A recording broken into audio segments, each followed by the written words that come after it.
And welcome on in, everybody, to another edition of the WyoNation Roundup. I am your host, Chad Smith. Tonight I'm joined by Mr. Brad Reed. Hey, guys. And down there on the bottom, handing out is Bryan Stevens. Howdy, howdy. And we have probably one of the most exciting people that we could add to be a fourth in this foursome for the roundup tonight, and that would be... And it's not Shay. And it's not Shay, yes. Shay is on assignment. Shay is on assignment, so we have a special guest. If you've been monitoring your Twitter, you will know who it is, and if you don't know who it is, once you hear his voice, you'll know who it is for sure. So let's bring on our not-so-mystery guest.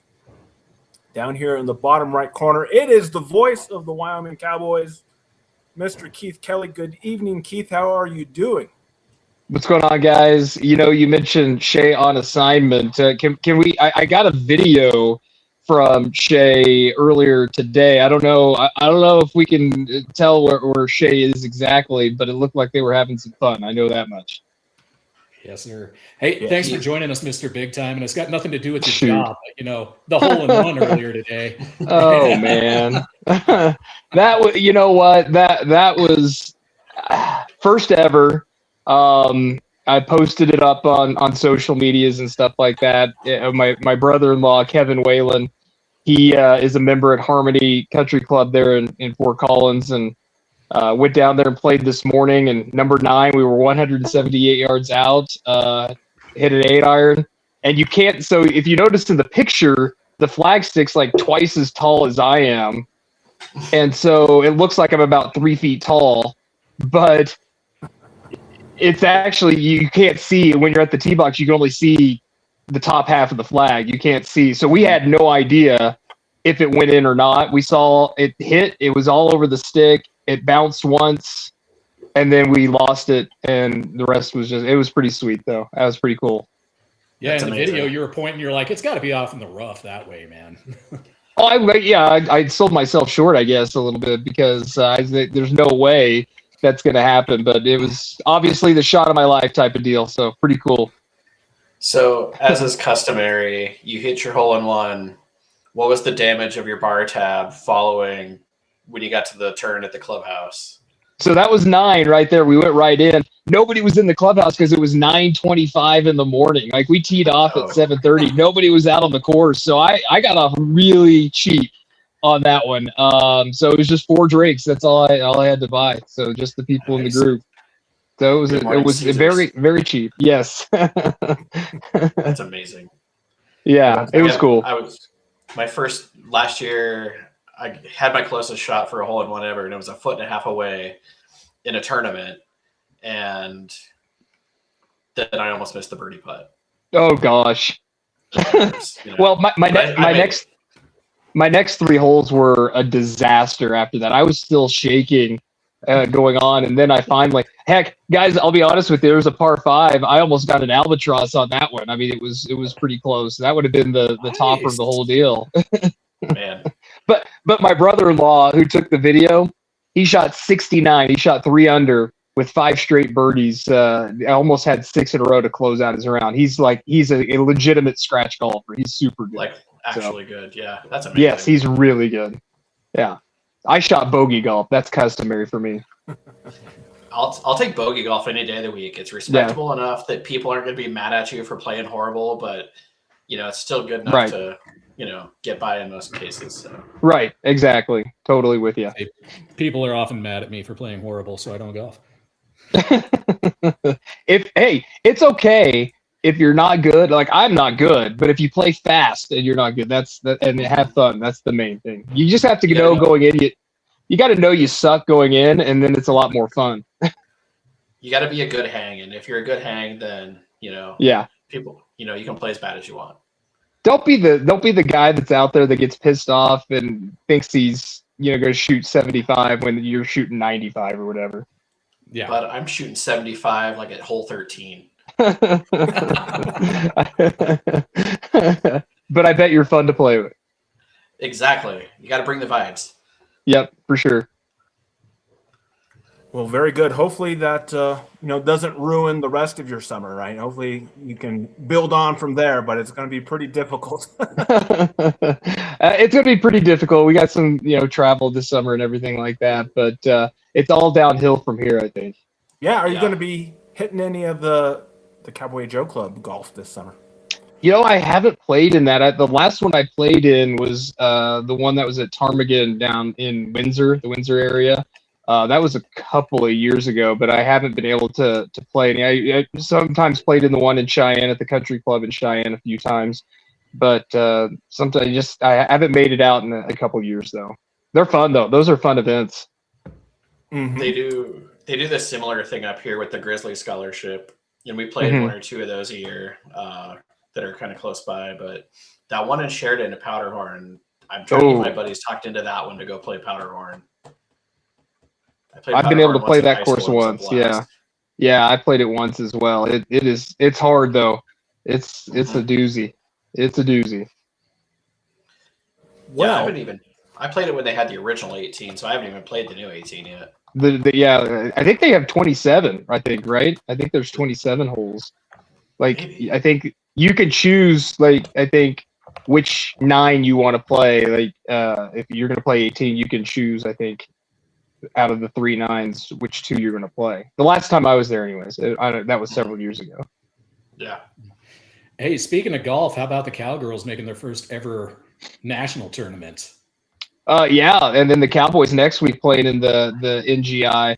No, that's great. It's been a struggle for Cowgirl golf for a bit, but they've had a really, really good year. We actually had Kylie Reasoner, the freshman phenom, on my local show here in Cheyenne a couple of weeks ago. She's fantastic to visit with. Super, super good. I give them a real shot. I know they're confident going into this one starting tomorrow, and it's a familiar course for them too. That's the good thing. Heck yeah. Kylie has just been so ridiculous this year. Oh. Have we had a Cowgirl golfer be this good in the last 15 years, 20 years? So Janelle Martinez in 2009, I think it was, won the Mount West tournament. But in terms of having 2 event winners or two tournament wins, I think you got to go back to the late 80s since the last time that's happened for Cowgirl. It's been a long time for sure. Yeah, that's just hard to believe. And coming to Laramie and doing that, where the golf season is what, 3 months, 4 months. yeah. Except for this year, it's been gorgeous out this year. Oh yeah, that's true. Yeah. Maybe that's all we need, right? Is the warmer weather has spurred them on, but I know they spend a lot of time down in Arizona. Yeah. In the early sure. start of the season. For sure, they do. Yeah. No, it's been great, and it's good to see the Cowboys. They were right in the mix, and they had a guy that was Brody Lee was right in the mix at the Mount West Championships too. So they've had a good close to their season. I So always found it amazing that the Cowboys had two guys on the PGA Tour at the same time. You had the guy from Hearn Cody. and- David Hearn. Yeah. Who was the other one? The name is escaping me, and I can never remember. Was I he always from have to go Cody? back and Was he the kid from Cody? I don't remember. I can't. It's either. been quite a few years. I got to go back to the Wayback Machine for that. Somebody's gonna be listening to this, and they'll be like, "Come on, you dummies! You know exactly who it is." You guys literally don't know it. Hey, they are more than welcome to comment on the stream. that's true. We'll take, again, this is live on YouTube. You can put in your chats if you know who it was. We are live on Facebook for the first time. We just connected that, so we'll see how that goes. But Keith, I wanted to let you know that you may not know this, but you are keeping a proud tradition alive. Okay. Believe it or not, in a previous edition of this show, 10 years ago, I'm thinking now, Mr. Brad Reed in the upper right here got us the interview of a lifetime. We had Dave Walsh on the show 10 years ago. You had Dave Walsh on the show Yeah. 10 years ago. the best there is, the best there was, the best there ever will be. I'm going a little Bret Hart there, a little excellence of execution. Man, that's awesome. That's cool. You guys, reach out anytime. I mean, I like doing these things. So whenever you want to chat, for sure, I'll be willing to do that. Yeah, It's and for the probably jokers not of the very podcast often. world, so ours is a little more fun. Say, how often do people actually ask you questions instead of vice versa, where you're probably just always on this side of the mic? It's picked up, definitely. I really like doing the in-state shows. I get calls from the Afton guys, Dal Erickson and Duke Dance. I love doing that. Jared Anderson, who filled in for Sidelines for us, I've been with him before on the show, and done a few others. I like doing the local scene because that's where I was, and that's where I still am doing local radio. We have so many really, really good broadcasters in this state. It's like one of the best, because I listen to a lot of them, and they're so good. So I love doing those. But when we're playing, when the folks, especially in the football season, are playing non-conference foes, I'll get stations and people reaching out to want to chat. So that's been kind of cool. Yeah, we hear pretty often from Nick Seaman that's, even on the road, there's way more presence of Wyoming media than like if you go to San Jose, there's like a guy. If you go to, even San Diego State, there's maybe a couple people there. Like there's a lot of really good people covering Wyoming athletics. So it's pretty fun to be involved in that.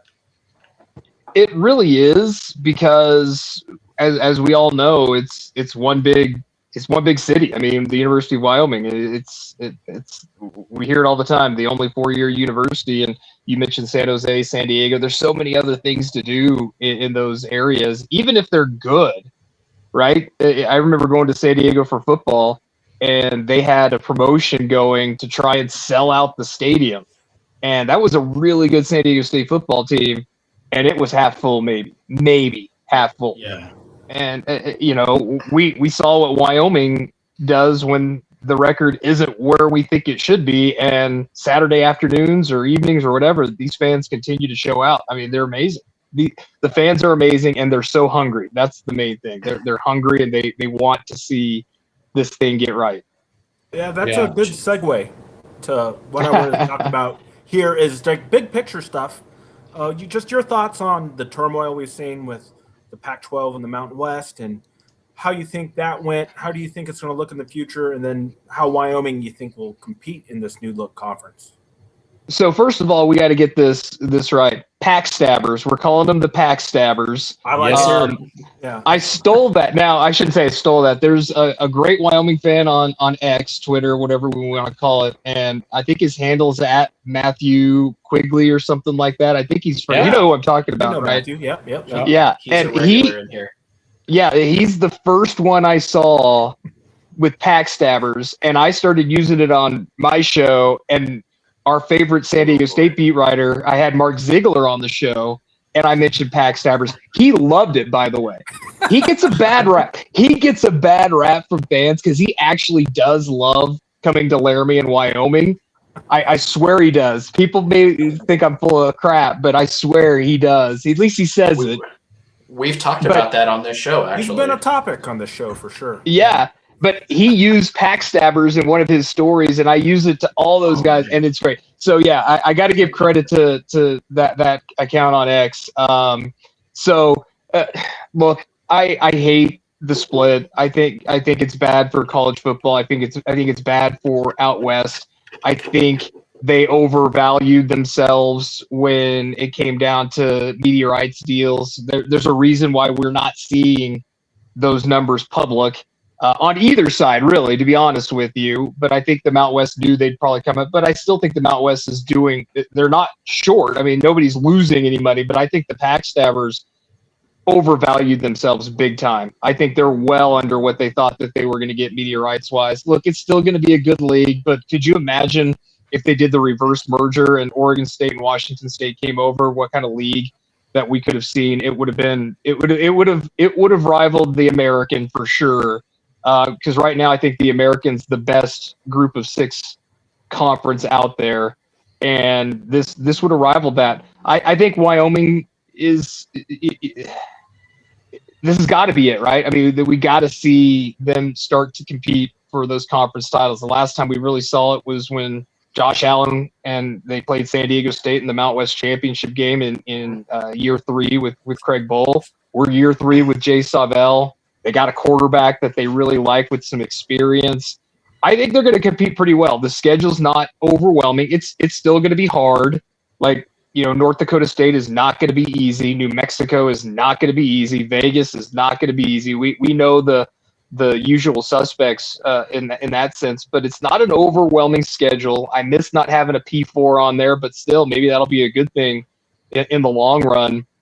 But if they hit on quarterback and everybody really likes what they see from Tyler Hughes, heck, I love the whole quarterback room because I think Mason Drew could be a future star with the Cowboys. I think he still needs a little bit of time, but got to hit on that quarterback because I think the defense is going to be pretty good. So, yeah, I think they have a really good shot to compete really well in this thing. Yeah. So we've heard year over year from the football camp, how, hey, this is way improved. We're seeing good numbers in the weight room, and it's, the last 2 years it's fizzled out. So what are you seeing this year that maybe you didn't see last year? So you're around the team a little more often than we are. So. Well, we got to go to spring practices. They were open to the media. What do I see more? Look, Jay Savell said, I think back in February where they were in their winter workouts, he said that where they were back in February was where they started training camp last year in like late July. Where they finished last year's summer workouts was where they were in middle of February to start winter workouts. So they're ahead of the game in that sense. Dion DeBlanc is a guy that put on 15, 18 pounds. Tyson Dean is a bigger guy at corner. They're faster. They didn't lose any of that speed. Toad Harris is almost 200 pounds. I think it was 196 is what they listed him at with that speed. The guys showed out in the weight room, and it definitely does show at this point. But again, you got to see it. We got to see it September 5th against CSU. We got to see. That's when we have to actually see that. I love the fact that the Border Wars the home opener because people are going to be all sorts of fired up. But I also like it because, and I'm just playing both sides of the coin here. If you happen to slip up, it's a rivalry game. Anything can happen. You still have 11 games, and that doesn't go against you in the conference season. So, I hate to talk out of both sides of my mouth right there, but I mean, that's really kind of how it is. It's a great big game, but that's what we're going to find out, right? Craig Bowl, what did he say? We used to know what we'd have as a team when we started the second quarter. We had a pretty good idea of it. So I hope it's about 14-0 in the second quarter, and the good guys are ahead at that point. Mm-hmm. Yeah, we'd all take another 28-0 game, or 44-0. Oh, heck yeah, whatever. Yeah. I mean, I remember last year's opener at Akron. What was it, 10-0? I was like, man, you get a 10-point win on the road, you should be pretty excited, right? 10-point win. I wonder if that game was 30-20, would people have been more excited as opposed to 10-0? I don't know. Probably. I think with the way the offense has been set up for the last few years, I think people would have been way more excited about a 10-point win with 30 points instead of 10-0. Well, just think about it. That's what they want, right, on offense. They want 28 points minimum. And we kind of just think, we love to play the what-if game, right? It's one of the most fun games out there, the what-if game. If this team the last couple of years had averaged a minimum of 1 touchdown per quarter, how much different would have looked? Be tremendous. It would be way different. That's what they want to get to this year. If they can average minimum, and Jackson Holman told us that at the end of minimum 28 points per game. I think with that defense, you guys see it too. I think we got to give the coaching staff credit for how they recruit defense because I don't think anybody, if you watch that team, is going to sell that defense short because they've been awfully good, and you got to give them the benefit of the doubt. Even though there's new guys maybe in there, I think we give them the benefit of the doubt because of the way that they've coached and brought in these guys on defense, for sure. Yeah. Especially on the defensive side, they've done a really good job of supplementing what they need via the portal, but still building guys up from the high school ranks. Like look at guys like Gary Rutherford and Dash Bauman that are going to Like we've seen articles from Alex Taylor and Cody on both of them, and they're apparently going to crack the lineup and play really well. And then you've got, Ethan Stillsats that's, still hanging around, and he was a hell of an addition last year. So having that mix has been really well for us. And I like that they brought in a lot of guys to shore up the secondary. That was, when Marky Grant left and who was the other guy? You're gonna get good grief. I know. Tyrese Boss. Yeah, Tyrese Boss. Yeah. Those guys leaving was rough, but I think the guys they brought in are gonna slide right in, and it'll look pretty good by the time it's all said and done. I mean, if we could find a carbon copy of Dainsis Miller from last year, that was a heck of a find. And I think they've got that. Logan Mackey's coming in from Weber, I believe, and I talked to him. I really like his ability. Tyson Dean's going to be a guy they count on. I want to see Ian Bell, who's been in the program for a long time, be a guy they can count on. I'm really excited about the middle of the defense, the interior defensive linemen, the linebackers, and the safeties. I think the middle of the defense could be really salty. I don't know enough about the defensive ends. I think there's talent there, but it's kind of like unproven talent. Well, the middle of the defense too. Like if those guys can stay healthy, like that's the big thing. You got Caleb and Dante, both with the injury last year that hurt, and you don't have Ben Florentine anymore to bail us out. So hopefully they can keep up with it. I got to get my boy Tegan Seed some love, though, man. Douglas's own. I love me some Tegan Seeds. I love me some Tegan Seeds. I love it. Yeah, Iron Man football for him. Heck yeah, dude. I mean, he's something else. He's fun to talk to as well. I like Tegan.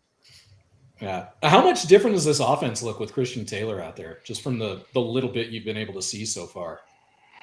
I mean, it looks different. It's going to be different, especially you've got a mobile quarterback that changes the dynamic completely. I mean, Tyler Hughes or Mason Drew, whatever they decide to do there. And it was really cool to see Landon Sims get a little work in, just 5 months out of a third ACL reconstruction. He's going to be good to go this fall. It's going to look different. I love the fact that there's going to be a lot of different formations. They're going to focus on getting the ball in different areas for the run game. They've got a lot of tight ends. They're going to be in 12 and 13 personnel. And again, I'm not giving any secrets out. This is stuff that's been told to us publicly. They're going to be, I love the tight ends. I like wide receiver, but as Jay Savell said a lot in the spring, he needed to see more from wide receivers and needed to see him step up, and they did as it went on. Eric Richardson, watch out for him. I like Eric Richardson. I think Dion DeBlanc, we know what kind of athletic ability he has. Can he take that next step after his first year? I think Jackson Holman could be a deep threat. And some guys that they brought in the portal as well. Name escapes me. He was a late JC transfer, big physical receiver. Popovich. Popovich. Yeah. I had to think for a second. And the offense, everybody. Jackson Holman's one of those guys that he started off hot last year and then just kind of fizzled out. We've heard Jay tell us that maybe he got a little cocky and he got hurt and then never really bounced back from it. Yeah, I know everybody's going to want to know about the offensive line, right? I mean, that's something that is always, I think in any program is always a question mark because you just don't know. But they brought in Maciejczak, Magic from Nebraska. I mean, he looks pretty good and kind of a leader. Chandler Dunaway, watch out for that man. That name. Yeah, East Texas A&M University, really like him. Braylon Jenkins is a guy that they like. So they've got some guys. Rex Johnson's going to take that next step. I think the first five are going to be pretty solid. They're still working on building that depth, though. They want at least 8. Everybody wants 8 offensive linemen that they can put in there, and I think they're well on their way to doing that. Yeah, losing a guy like Luke Sandy really hurts in that department because he was one of those guys that can back up every position on the interior of the line. Yeah. So hopefully we can find somebody that can, play backup guard and center. keep some guys healthy too. Hopefully Nate Geiger can have a healthy season and come back. Oh man, you that poor guy. Snake bit Yeah. for sure. Yeah. So going back real quick to Tyler Hughes, I think the last really athletic quarterback we've seen here was probably Andrew Peasley. Mm-hmm. On if we're doing the Peasley scale, what kind of athleticism are we seeing from Tyler Hughes versus Andy Peasley? Maybe different type of athleticism. I don't know if that makes any sense. I think Tyler Hughes could be maybe a little bit more elusive than Andrew. Andrew, one of my favorite quarterbacks. We had a question yesterday. What is your favorite play of all time in Wyoming football history? And I know I'm going to go. I know it's tough to pick one, right? Yeah. But I was a hard ass at that. And I said you got to pick one. You can't just pick a group of plays. And my favorite play, and it's recency bias, was Andrew Peasley standing in the pocket in double overtime against Texas Tech, and hitting J. Mike in double overtime to tie the game up, and then you had the While he walk-off was win. getting smoked. Oh, he got smoked right there. That was my favorite play. Tyler Hughes, look, he combined for 3,000 yards at William and Mary last year, 31 touchdowns and only 3 interceptions. I mean, he completes 67% of his passes, and he can run the ball. They're going to do some different things. Sorry, with my camera. They're going to do some different things to get him out in the open and whatnot. They didn't show that, in the spring. Why would you, show whatever they're going to do with him to have a chance to get him getting hit or something like that, which wasn't going to happen. But different kind of athleticism, super athletic. Andrew Peasley was. Would you say he was sneaky athletic? That was the word that popped into my head? Was he sneaky? He was. Peasley fast. was just tough, man. He was tough. But he was just fast, took a but you beating wouldn't and know kept he was going. fast. But Yeah. I think Yeah. when you mean elusive, Keith, Peasley was fast, but he was more of he ran in a straight line. Yeah. I think Hughes he's got a little jiggle to him. Yeah. So I think he's going to be a welcome side. Again, it's a competition, but I think we can all be honest with each other and say that Tyler Hughes is, if we'd be surprised if he wasn't the starting quarterback. I'm not going to just put him in there yet because it's a competition and everybody's going to fight for it. But we can't forget we got a freshman coming in and Taylor Hasselback that's going to come in as well, who came in with high regards, and he's got NFL bloodlines for sure. But I think, you bring a guy in that's got 1 year left, and the way you bring people in now, it's I think it's a pretty close bet that he will be the guy. But I really like what I see from my favorite thing about Tyler Hughes. He wants to work and wants to win, and he's in there watching film before practice. They're all together, a dozen or so guys watching film of the practice they just had. They're always out working. He's going to work his tail off. And I think fans in this state love that sort of thing. Mm-hmm. Yep. So Yeah, if we're talking about he's gonna be a coaches fan going into favorite. Yes, I think he is going to be a fan favorite for sure. So changing gears a little bit, if we're talking into coaches going into their third year, we've got Jay in his third year on the football side, and he's trying to have an upward trend. We've got Sonny going into his third year on the basketball side, and he is trending up. We just saw the portal close out today, and the guys that have left, Demarion Dennis is really the only guy that you can consider upgrading his school. We saw, Jared Harris was the last one today going to Prairie View A&M. Do you got any insight for us on if these guys were told their options and decided that maybe they would try to look for better playing time somewhere, or if they thought that they were going to get a big payday, or kind of what drives that? Because the guys that stuck around are great, but it would have been awesome to have a Jared Harris stick around too. It would have been, but we just didn't see enough, right? It was trending the right way. He got hurt in the layup line against Air Force, still played in that game and played well. And I remember Sonny telling us after the games, one thing I know is I got to play Jared Harris more. Well, boom, he gets hurt and he's done for the rest of the year. there seems to be a lot of talent with that guy, right? I mean, he was a 4-star guy out of Silsbee, Texas, going to Memphis. Just didn't go right for him there and got hurt here. Would have loved to have seen it. Yeah, I mean, we would love to see everybody stick around. As far as any insight, no, I all honesty, I mean, full disclosure, no, not really. I haven't heard anything about those sorts of things. I think Adam Harco leaving was a bit of a surprise, but from what I understand, it's, wanted to drop down a level and have a bigger role or something like that sort of thing. Look, I wish all those guys well, because not only was they fun to watch, they're great human beings, and that's what Sundance Wicks recruits to Wyoming. He recruits great human beings, and I know year one, he calls it year X or whatever, was a struggle because you only had 3 weeks to recruit. But he had a full year to recruit. You saw what he could do. And one thing, even with that first year, every player that plays sees their production go up from the previous year. They're getting coached really, really well.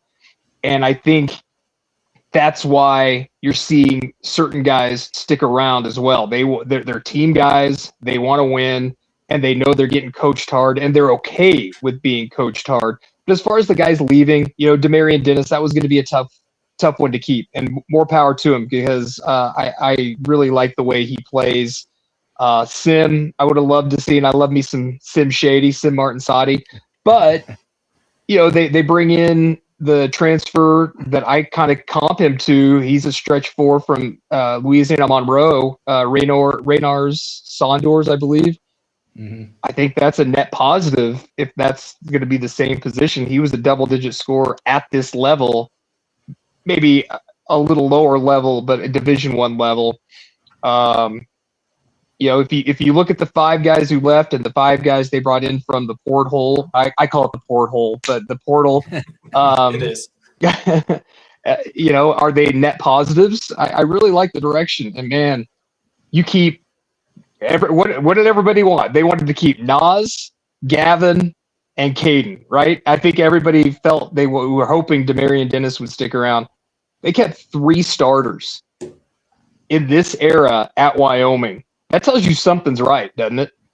And 2 of them that 100% had big money offers to go otherwhere. I can't confirm anything. I have no idea on that, but I would assume you're right. Yeah. There's no way in hell Nas and Gavin didn't have bags of money thrown at him. Nas because he's a high skill player, and Gavin because he's a big that is physically ready, which you never see from freshmen. Never see a freshman that's as ready as he is. I'm excited. They're going to be big next year, right? I mean, think about that. Yeah. They brought in the guy from Germany, Linus Roof. He's 6'11". Sondors is 6'8", 6'9". Gavin's 6'10". Nas is 6'7". Caden's 6'4". Madden Smiley's coming in. I really like him. He's like 6'4" or 5". Like, this team's going to be huge next year. Mattia DeMartin they brought in from Indian Hills. Yeah. He's 6'8" as a guard too. Right. Like, he's a wing type guy, yeah. He's going to be fun to watch. And it looks like they're still looking for like another true post player like a Linus Roof. You see some of the offers that are out, and it's some guys that are anywhere from 6'10" to 7'2". That they really are big. It looks like on past shows we've been talking they might want another ball handler, but I guess they're comfortable with Uriah, Nas, and Madden Smiley being the primary ball handlers. And you got Parker Garrett's from Washington State. Sonny was on him out of high school, so knows him quite well. Yeah. Yeah, round ball ought to be fun this year because Sonny said from day one, year 1 was survive, year 2 was improve, year 3 was win championships. So it'll be entertaining to watch. Look, that guy's entertaining to begin with. It's so much fun. And I know, Bryan, you were covering some basketball. You were at the Mountain West tournament. He is just so much fun to be around, and he's intense, but they love it. They feed off of it. And the staff that he has around him, everybody's coming back this year staff-wise too, right? I mean, that's huge. That's big time. That's big time. That's big time for sure. Well, especially you look at a guy like you look at a guy like Nick Whitmore, that his fingerprints are all over this recruiting class. There's a lot of Asheville school guys, a lot of Euro guys, and he's big on that scout. So like that's a big guy to keep around if we're gonna be successful. I do kind of feel bad for a guy like Demarion Dennis signing in on Texas Tech, and then Dre Gibbs Lawhorn signs too, and there go all his minutes. Oh shoot, I missed that one. I guess I missed him going to Tech. Holy cow. Okay. Yep. That's pretty. That I mean, I doubt they're on the court at the same time, right? You wouldn't think so. They're roughly the same player. Yeah. It is. I don't know if Dennis Gibbs Lawhorn seems like more of a true point guard. I don't know if Demarion is necessarily a true point guard, but they're same size, but they're both like 6'3" or something like that. They're not big guys. Yeah, but they're not big look, guys. I wish Demarion the best because I hope it turns out well for him. I really, really do. It makes Wyoming look even better. I mean, if those guys go on and are successful at the Big 12 level and like that, it makes what Wyoming's doing look even better. Even though we hate it, I mean, it sucks, but development program, just like the football team has been for years. Yeah, it's here. But hey, like Sundance said, we make guys millionaires, but make it cool to be a Cowboy. And 5 guys stayed around, so there you go. It's cool to be a Cowboy for sure. Heck yeah. Say, how excited are you to head to Chapel Hill for that game this year? What is that? November? I think it's like a Wednesday or Thursday or something. Like it's gonna be impossible for Wyoming folks to get out there if they. It's mid-November, right? I think it's like mid-November. I think it may be a Tuesday. Then we come back and probably do a coach's show, and then we go out to Vegas. I think for football, maybe. I think is that the Vegas weekend? I think it is. Yeah. Maybe it's the week before. Yeah, so that'll be a fun week. Yeah. Chapel Hill, North Carolina to Las Vegas. Pretty much, yeah. Yeah. Those Sun Country miles aren't going to build themselves. Yeah. Speaking of travel, just in your years now doing games, like what is kind of your favorite stops on the circuit so far? Oh boy, I hated Austin, Texas. Really? I'm an OU guy. I'm from Oklahoma, that's so right. Yeah, duh. I did tell him I was proud of him for not having an Oklahoma hat on in his Learfield headshot. Like, right. I told Bryan, I go, I don't even know if I have an OU hat anymore. I said I think the only piece of OU gear I have now is a hoodie that I occasionally break out, but I'm still a fan, obviously, but it's a lot harder now when your Saturdays are built in doing a game and being on the air for whatever 5 hours. So that's been a lot harder, but nonetheless, they're on my phone sometimes whenever we got the games going on. But favorite stops. Oh, these are always hard questions. I kind of San Jose's not my in terms of all around. Are we talking like to broadcast from or just to be in city wise, like the whole thing? Yeah, kind of just the experience. The whole thing. Yeah. I like San Jose. I really do. I liked in football. I like the open air press box there. That was kind of cool to be in. San Diego's open air as well, and I like San Diego as a city, but I don't like where we're at because we're basically broadcasting from the 5-yard line. Oh yeah, and it's the depth perception is almost impossible when they get the ball on the other side of the field. Yep. Let's see. I'm just trying to think Mountain West stuff. I don't like. Sun Bowl is going to be a fun one to get down to. I can't. You know what? UTEP will be fun. UTEP will be a fun one. Fargo Dome may be fun. Might be interesting to go to the Fargo Dome. I haven't done a football game at Utah State. I'm just trying to rattle them off here off the top of my head. You'd think I'd be a lot better at doing this, but I apparently am not. It's just all blends in after a while. We're in and out so quick. Hawaii was interesting. That was an interesting one, going to Hawaii. And now we get to do it every year for basketball and every other for football. Yeah, that was interesting. The TC Ching practice field until they get yes. Their new one's not going to be done until like 29 or 30 or something like that. Yeah, I kind of liked Boise's press box. I don't like the blue turf and the field is terrible, but I like Boise's press box. It's really spacious and roomy. So that was really cool. Where else? They're replacing the blue turf this week too. with more So blue turf. Yeah. Yeah. Yeah, somebody paid like $40,000 for some of it that they were going to put in their living room or something. Gross. I saw some story on it. I would That's- say That's so Big Cat gross. from Pardon My Take bought the 10-yard line. That's so gross. The Arizona Bowl, Wildcat Stadium was cool. Oh, yeah. I liked that one. Yeah, Bryan and lot. I went there. Had a great time. Yeah. In Tucson. Good food city. Tucson, yeah, I liked Tucson. The old Fiesta Bowl, Sun Devil Stadium. That was Yeah. cool because Oh yeah, I played forgot we went there. used to play the Fiesta Bowls, back in the day. Mhm. There now, that was that because that's got a lot of history. That was cool. I like that. I'm looking forward to the Sun Bowl. You're right, Brian. That'll be fun. That's an historic That'll be stadium too. Yeah, I for think sure. that'll be a good food city too if you get an afternoon to wander or something like that. We were there Don't for wander too much. basketball. It's No. Juarez Norte. Yeah, we were there for basketball for that tournament a few years ago in El yeah. Paso. So yeah. Hmm. My mom was born in El Paso, so I still have an uncle that lives there. Oh, nice. Didn't get to see him, but So you're saying you do still have some of that Texas blood in you then? no. I was born in Oklahoma. They're all UT. I was born in Oklahoma. Absolutely not.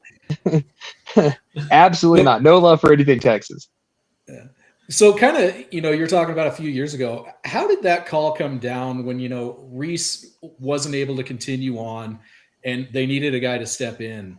Like, what was that like when they gave you that call? Was that something that you had tried out for to start with and they ended up picking Reese and had to go again, or? No. That wasn't really it. It was just, I don't want to get terribly into it much. It still was a really, really difficult thing to go through. Obviously, I was really excited, but really heartbroken for a friend.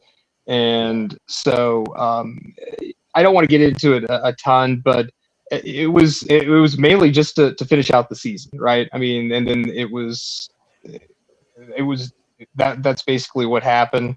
And then things went pretty well, and they said, "Hey, I think we were gonna go full time with this," and that's kind of what happened.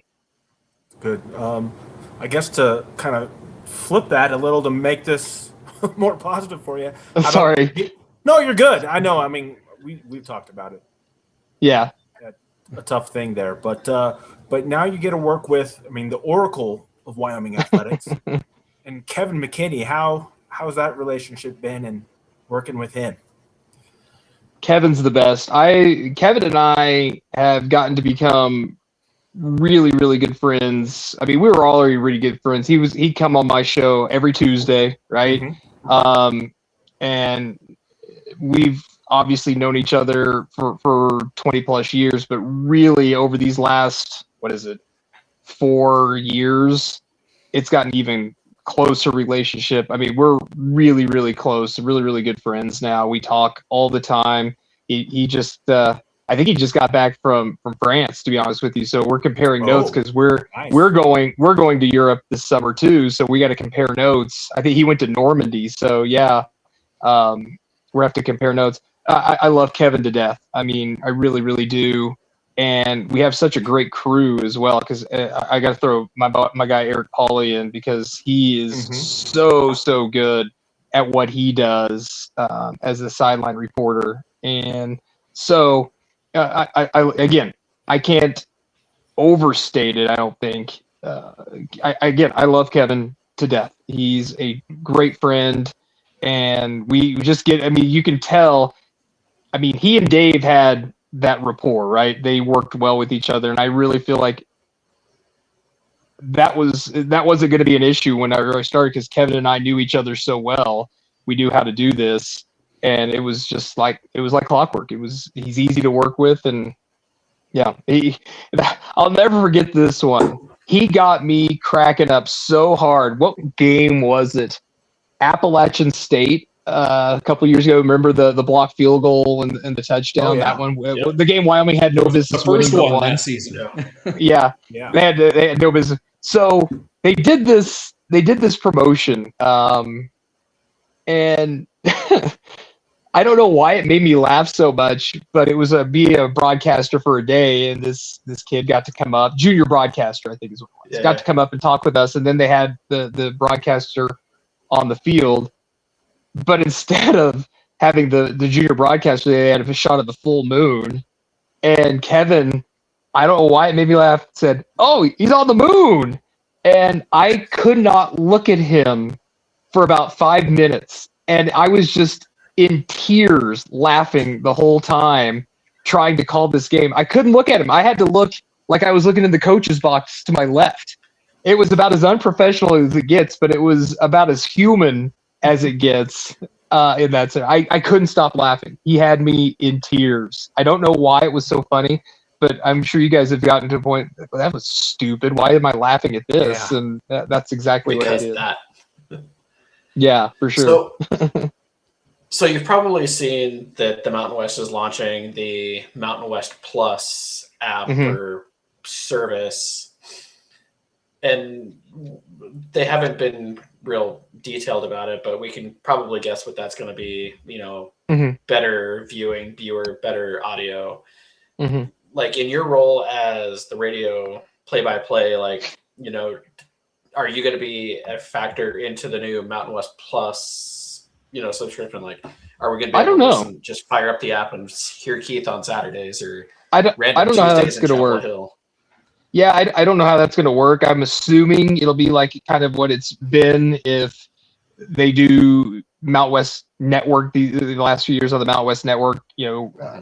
Dennis Trapani and his crew at WyoVision do a phenomenal job, and I'm sure I would assume it's just going to be them bringing in their crew again to do those games. So yeah, I don't know. I'm not involved in those decisions, but I do know the production value with WyoVision is top notch for sure. Dude, through the whole conference, WyoVision does the best job. Like if you it's really not even close. Watch any of those games from any other schools, like half the time it's just like the press box camera following the action, and you get the radio guys. The camera sometimes gets stuck on one end of the field. You're just like, well, this is cool. Yeah. It's pretty. No, rough.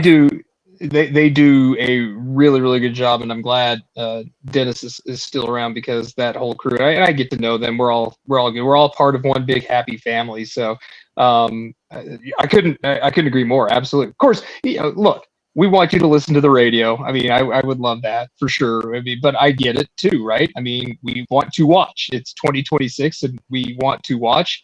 Our hope is, you listen and watch at the same time. So, but people are like jumping your like Twitter mentions, like, oh, I can't take the TV feed. I'm just going to turn on the radio and just listen to Keith. It happens all the time. No, I always see that. God, these guys hate Wyoming or something like that. I wish we could get better. And I go, turn the stupid radio on then. Come on. I'm like, I never do that. I never do that. I mean, I don't want to sound petty. I was like, that actually should be your Twitter bio, though. Just turn your stupid radio on. There we go. Yeah. That sounds terrible. Can you edit that out? Now teasing. Right? I guess technology-wise, to get them to sync up with, right, especially if it's streaming and stuff, or is there a magic button that I don't know about? It's interesting. I have a live read that I do a couple times in a football game called, you can go to syncmygame.com. Okay. And it shows you, it just tells you how to do it, how you can sync up the game with the television feed. I don't know, streaming might be a little bit more difficult because of the delays with streaming. But if it's on TV, syncmygame.com, syncmygame.com. Everybody do that. I like it. Yeah, because I was going to mention too, right? I mean, the big thing with all of us growing up with Wyoming footballs, right? We maybe had 1 or 2 games on TV a year, so you had to listen to Dave and Kevin on a weekly basis. So right.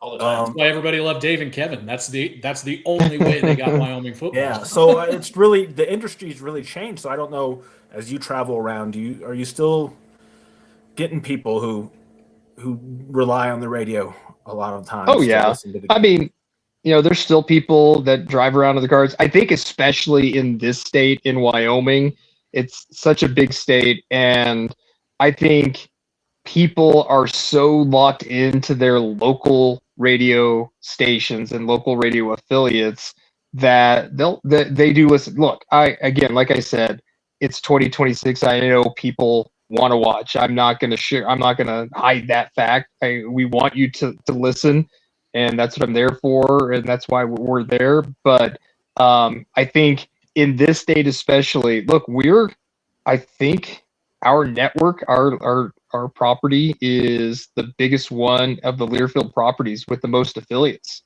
I believe it. Yeah. Yeah, and so they're all across the board. I'm just trying to think of how many. I don't want to say the wrong number, so I'm not going to say, but I believe it is the largest of the Learfield group. So people do depend on the radio in this state, especially when they're driving around, whatever. They're out hunting, whatever. I get a lot of people say, "Oh, I'm going to take you with me to the Bighorns. Hopefully, I can get some good reception or something up there." So I can't tell you how many people I've heard say that. Set you up at Elk I'm County. very look. I've got one of the best jobs in the world, and I'm not ever going to undersell that, because there's only a few of these out there, and to be able to do this in this state, a state that I've called my home for 23 years, more than half, 25 years, more than half my life. I'm not gonna. You can't sugarcoat how much it means to me to be in this position. My dream, whenever I was doing this, when I first started, I wanted to be a Division I college announcer, and I got a lot of people to thank along the way, because I love it. I absolutely love it here. There's I just can't believe I have to pitch myself sometimes, because this is what I get to do. The only part of the job that sucks is the 5 months that we're not calling games. April through August, there's the dog. April through August are tough, because I just want to get to the next season. Sure. Yeah, but hey, hope springs eternal until that first game kicks off, right? So yeah, fun. I know I got kind of sappy there at the very end. Sorry about that. No, you're good, man. No, we understand. I mean, it's you guys know as fans. I mean, you live it and love it, and you want everything to be successful. We're happy with every win, and we're irate with every loss, and it's the same way with I think the people doing the games too. The wins are fun, the losses are really hard, and it hits harder when you have that emotional attachment to it, for sure. Unfortunately for us, we have a platform where we can have a post-game crash out. I know. Things go really bad. And we do it on YouTube, so and it's usually me. Lucky us. No, you are lucky, because you get to properly vent. Yeah. You have to like just be very professional about it. Like, ooh, that was tough. We just go to Mingles afterwards. Yeah, Brad firing us is very low on his list of priorities. So it's true. I want to know what would have to happen, Brad, for you to cut somebody loose, because I have a feeling it'd have to be pretty serious. Yeah, honestly, it would probably be in the form of an email or phone call from somebody like Nick or any one of the SIDs that are just like, dude, what the hell just happened? What are you doing? What are you doing? And me, I'd probably have to go back and listen like, oh, Jesus Christ, what happened? Also, shout out to Nick Seaman for like giving us the access, man. Like, he's a great guy, and he's always willing to work with us. So props to him. Nick, and again, he's another, I say, good friend. We have a fun relationship, because we always just give each other so much crap on road trips and stuff like that, and it's almost like your brothers or family or something like that. And Nick is a really, really hard worker, and he does not have an easy job at all, and to deal with all of us. And we all want access, and all we do is want, right? All we do is want from Nick and all the SIDs up there. But they do a really, really good job. So, all we Nick, want if you're is the listening, interviews on WyoVision. Hopefully, Nick, if you're listening, I hope you heard that. There we go. So We'll clip that and send it to him for you. So, kind of with that, giving each other crap on trips, what's the pecking order on the airplane? I see. Who's picking their seats first? Well, we Or have. do you guys get like in a seating chart? Yeah. There's a seating chart. I can't. Okay. I got to be careful because you guys are picking at some things. I don't think I'm going to get in trouble for anything like that. But I got to be careful with how much I give out on these things because that's like, double secret probation type stuff. But I will say this. I will say it's a seating chart. It's a seating. I think I can say it's a seating chart. Yeah, that's fair. We don't want I fist think so. fights over like the cushy seats up front, or There are no fist fights at all. So Chad and I were both in Western Thunder in college, and we flew out to Albuquerque for the basketball tournaments. And that was when Lee Moon was the director. And he insisted that the band wear like slacks and button downs. And the basketball players showed up in warm-ups, and he came back and told us how, we better be minding our P's and Q's and stuff like that. Guy was such a jerk, man. I will trust your judgment on that one. I didn't know Lee Moon. I was before my time. That was that was before me, I think. Yeah, Chad and I never met him. unfortunately had firsthand knowledge of that one. Oh, that's funny. Cool. Well, hey, while we got you here, give your show a plug too. Let people know where to hear you and what time the zone's on, because you have interviews all the time on KFBC. So daily plug, man. Yeah, so I host the Sports Zone 4 to 6 p.m. Monday through Friday on KFBC. You can get it at kfbcradio.com and click listen live. We do have a lot of UW guests this time of year. Not so much. I'll probably have some stuff in the can for when I'm gone for a couple weeks. So I'll probably work on that over the next month or so to get some stuff already done. But yeah, we have a lot of fun. Yeah. If you're in Cheyenne, 97.5 FM, AM 1240. We still listen to AM radio, right? AM 1240 on that side. I think in this state you have to. But we have a lot of fun. Myself, Jeremiah Jonke. We brought on Matt Robert as well. I don't know if you know this, Matt Robert, his dad was Mark Robert, who still holds some UW baseball records. He was a really, really good baseball player for the University of Wyoming. Yeah, right. Name So sounds familiar, It's going way back. yeah, for sure. So he holds still holds some records. So he does the show with us. And you might get an appearance from the full Monty every once in a while, but not really. I think Monty lives down the street from me. I see the KFBC vehicle parked up there from time to time. Okay, I gotcha. The KFBC mobile. Heck yeah. What kind of dog is that? Basset Hound. Okay. I've got my dog. He's a Great Pyrenees mix. He hasn't made a sound. I'm shocked. That's a big dog. Yeah, the Basset always makes an appearance on these shows every time. It never fails. It took about 50 minutes for it to happen, though. Yeah, That's pretty good timing today. Record for Bryan. What's his name? Marbles. Marbles. Okay. Yep. We have Baker. I've got the Basset Hound, and I've got an 8-month-old Great Dane. So oh my gosh, it's entertaining around here. Oh my! Is the Great Dane just awkward right now? She's getting better. She's 8 months old. She's about 31 inches at the shoulder and 75 pounds. God. Brian's gonna have to take up OnlyFans though to feed that dog. We were joking. We were saying, we had to get Shay out here so his kids can ride her. That would be something right there. I had a Great Dane way back when, so yeah, they're big dogs. Baker's 83 pounds, but he's 7 years old right now, so he's getting up there. Yep. Named after Baker Mayfield. I did not name him, but my wife named. She said if we get a dog, I want to name him Baker. Famous Texas Tech quarterback. Ah, I see what you did right there. I see what you did right there. Good stuff. People forget that. Mm-hmm. I did see last year though. I did watch your Sooners beat Alabama in Bryant-Denny, and that was very funny. We were very funny.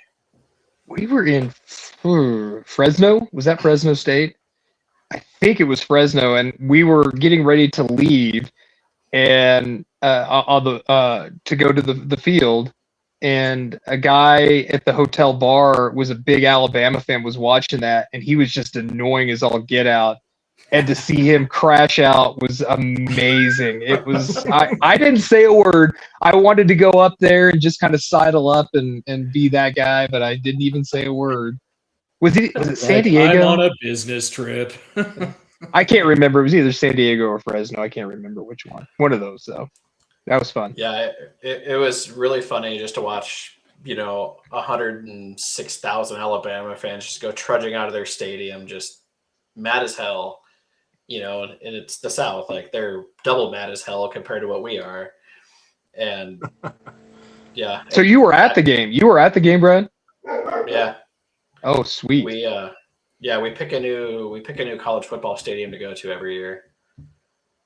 Where are you going this year? We're waiting for the NFL schedule to come out, but right now we're kind of came out narrowed like down 3 hours ago. Exactly. Yeah. So we're kind of narrowed down to Penn State, Oklahoma, Texas, and Florida, I think, right now. Okay. Did you see the Bills and Broncos play on Christmas Day? On Netflix. Yeah. I'm headed to Pittsburgh in August for a work conference, and their second preseason game is like 2 days before the conference, so I'll be extending that one a little bit. You're a Steelers guy, Bryan? I am. Okay. I'm also a Buffalo guy now, of course. Everybody. I am not. I am not. Good. Okay.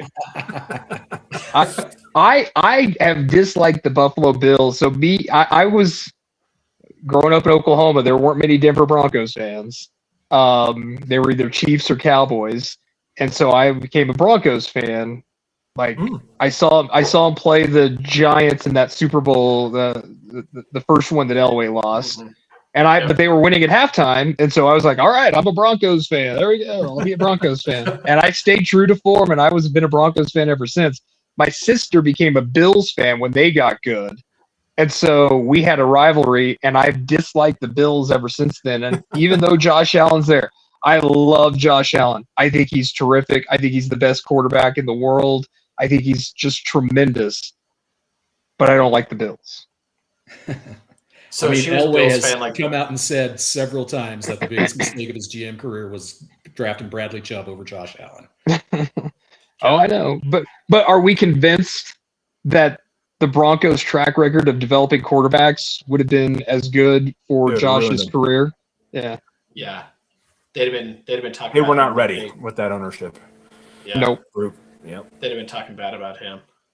And Josh is in the perfect situation. I mean, Buffalo's Wyoming. I mean, it's the same place, it seems like. So he's in a great spot. I do hope he gets a Super Bowl, though. I hope they get there at some point. That would be pretty cool for that to happen. And by the way, how Wyoming and Josh, everybody handled that Nevada game last year at the end of the year was one of the coolest things ever. Awesome.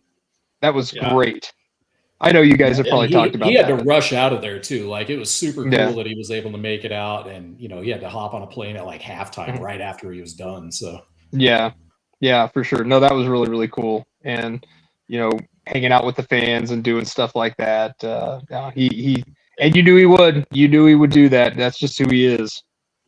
And how long is it going to be before Wyoming has another player that really puts the school on the map like that, the way that Josh has?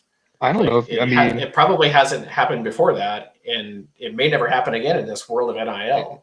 No, I mean, I think Dobler was the closest guy before Josh to do that. Like maybe Novacek. It's just a different world now. No, what he did, it's you can't measure it. I mean, you really can't. I know they tried to put like dollar amounts on it, and they came up with numbers, but who knows what kind of impact it's had. I can remember I was watching preseason football. I went back home this summer, and the preseason game was on, and I was watching the Bills, and University of Wyoming is sponsoring stuff on there, and just the relationship they have with Buffalo is it's so cool. It's really, really cool. I just don't like the Bills. Sorry. Like Josh Allen. I like Josh. Now I can hear everybody now clicking the radios off whenever Keith Kelley comes on the air now. We're gonna Keith have to flip, we're gonna have to This flip that. this chump doesn't like Buffalo. Get him off my radio. However, You're a Broncos fan. They'll give you grace. It's fine. I know. Yeah, And right. you can say you probably didn't like Jim Kelley either, so that would probably work fine. I had him on the talk show the first year they made the AFC Championship game against the Chiefs. We got Jim Kelley on the show. I just reached out to his foundation, Nice. they said, yeah, for Wyoming and Josh Allen, you guys will work something out. And I told him the story about me not being a Bills fan, and because my sister. He's like, well, I can already tell I like your sister better than you. So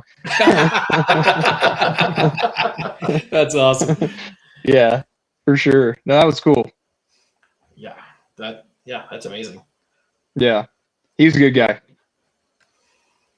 Well, right on. Chad, you got All anything right. else for us? No, I think we're good. We covered it and more. I don't know if any last words of wisdom for the Wyoming fan base, Mr. Keith Kelley. Be optimistic this year. I know each year we always say that. I think this team, football wise, could be. You're going to see a better team. I think fans want to see that offense. I don't think fans are too concerned about what the defense is going to do. They want to see that offense. Obviously, we know the statistics. I don't know which one of you guys it is that posts the offensive numbers that have. Is that Chad. Brad? Okay, Chad.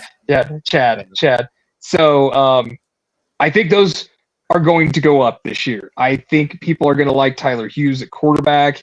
I think you're really going to like the running game. I think you're really going to like Tote Harris. Obviously, we know what he can do, but Markel Holman, Nico Hamilton, they got the West Virginia transfer, Dior Hubbard, that's going to be healthy. They're very deep there.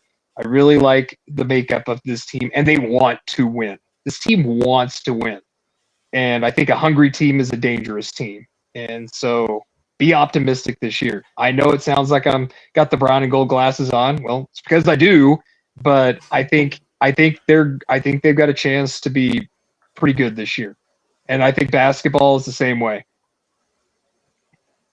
There we go. This It's is gonna be a fun year prime to be time to Wyoming capitalize fan. in the Mountain West. Let's with do the it, man. rebranded conference. Let's do this. All right, let's go. Let's get something going. I'm ready. Is it September 5th yet? No, you still got more golf to play. I think I'm More going to hole quit in while I'm ones, ahead. Chase. I'm going to quit while I'm right. ahead. Let's get Keith to some awesome location for a bowl game. That's not Boise or Tucson. Like let's raise the bar a little bit. Yeah. I mean, Tucson's fine. I don't want to go to Boise for a bowl game. No, that doesn't sound good at all. Let's go to the Poinsettia Bowl, right? That's where we could have a Mountain West Pack Stabber Challenge in the Poinsettia Bowl. There we go. Yeah. How It's on the great table. would it be if it was Wyoming against CSU to end the season? Oh, That God. would be fun as hell. Yeah, I'd read. Yeah, let's have Wyoming Boise. Let's beat Boise. Yeah. Let's beat CSU September 5th. How about that? That'll do too. Absolutely, guys. Sounds good. All right, Keith. Well, we really appreciate you taking the time to hang out with us tonight, and I hope you enjoyed it because we certainly did. Oh, it was so much fun. Anytime. I just looked at the time. I'm like, holy crap, we did over an hour. That's awesome. That's good stuff. Anytime. Seriously, when you guys want to chat, I'll be willing to do it. It's going to be recurring guest status at this point. Yeah. I'm down. All right, everybody. So thank you for hanging out tonight, everybody on YouTube, X, and the Facebook crowd. So for Brad, for Bryan, and for Keith, this has been the WyoNation Roundup. Everybody take care, and we'll see you all real soon. Go, folks.